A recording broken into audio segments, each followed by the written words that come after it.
Hi, Tuppen families. I wanted to go over homework for the week of October 8th. It is all about place value with math, and there are several different strategies that students have learned. So I'm looking at Monday's homework. I changed the numbers for each problem so that students can't copy exactly what I'm doing, but this is exactly what they should do with the numbers in their own homework packet. So number 1 says draw 24 with tens and ones. Students have learned that they draw 2 tens and 4 ones to show the number.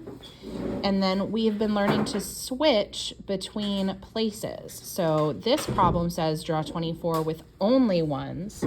They would take their time to actually draw out 24 ones. When we look down at number 2, it's the same kind of idea, except this time we're drawing 315 with hundreds, tens, and ones.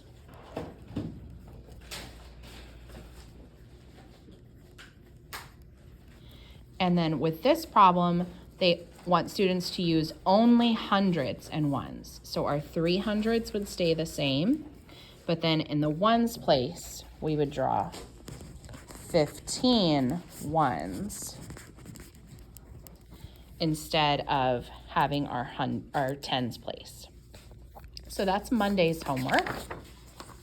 If we look at Tuesday's homework, we are using the same kind of idea with being able to switch between the place values and rename ones into tens. So we want to draw 4 hundreds, 2 tens, and 18 ones to start.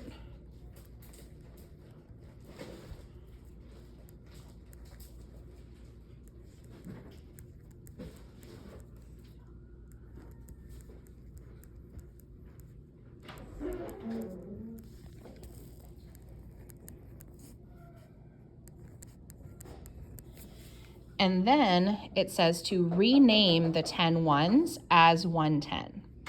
So I look at my ones place, I find my 10 ones, and I circle the 10 ones, cross them out in the ones place, and move them into the tens place.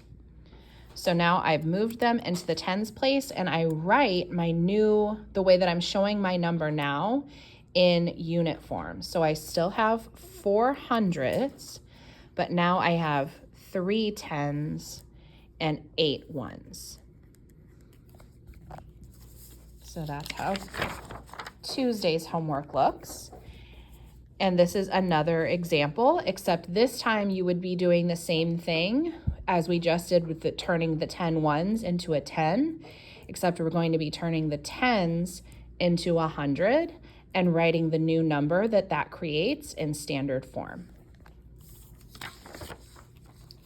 When we get to Wednesday's homework, students are using what they've learned about greater than, equal, and less than symbols to compare two numbers on the place value chart in standard form, and one in standard form and one in word form. So they have to decide which symbol makes these statements true.